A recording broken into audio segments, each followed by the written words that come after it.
It seems like it was yesterday, but actually it was a decade ago this weekend when it was my privilege in this very spot to share a message with my daughter and my son-in-law. They were being joined as husband and wife, and it was a very exciting day.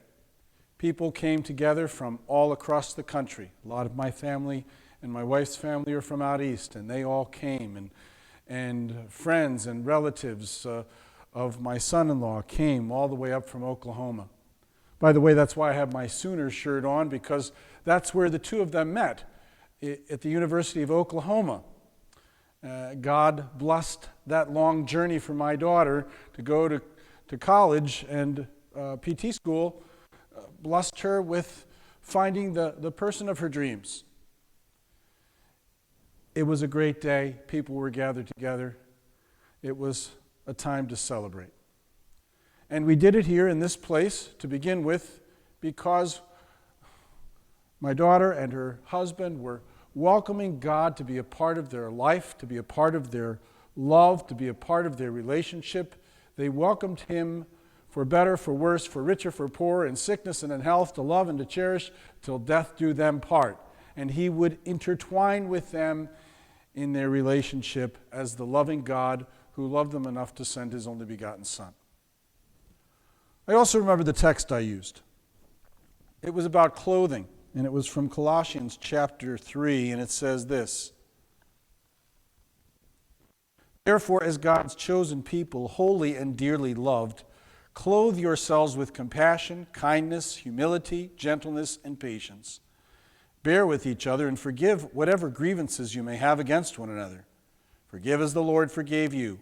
And over all these virtues put on love, which binds them all together in perfect harmony. Let the peace of Christ rule in your hearts, since as members of one body you were called to peace.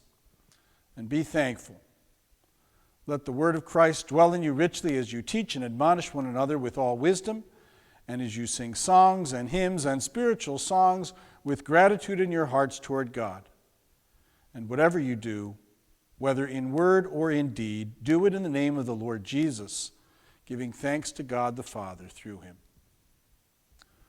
I said to them that God is pleased to clothe them, first of all, with His righteousness that comes because Jesus died on the cross for the forgiveness of their sins, and then with the qualities that will enable them to love each other in that unconditional way. And notice the things it says: humility, compassion, kindness, gentleness, patience. It talks about forgiving one another. It talks about letting go of grievances. And it talks about putting on love that binds this whole thing together, because God is love. And the love of God, as it shows itself in us, showers our spouse with these kinds of things. 10 years later, I'm so glad they're still together and loving each other and cooking together, and they've also been blessed with two lovely children who I can call my grandchildren. Marriage, it's something to celebrate. I pray that those of you who are married are rejoicing in your relationship. I pray that you have been clothed by Christ with all these marvelous qualities.